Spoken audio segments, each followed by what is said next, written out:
ऐसा भयानक रूप देखकर उन्हें खुद से घृणा हो गई।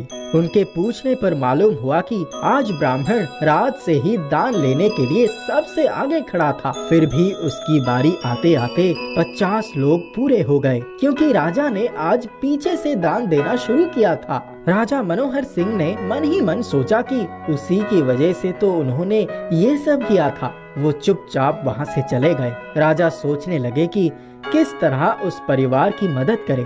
दूसरे दिन उन्होंने ब्राह्मण को बुलाया और उसे एक बड़े से टोकरी में बहुत सारे फल और मिठाइयाँ और एक पोटली में कुछ सोने के सिक्के डालकर दे दिए। राजा बहुत प्रसन्न थे कि आज उस ब्राह्मण के बच्चे भूखे नहीं रहेंगे।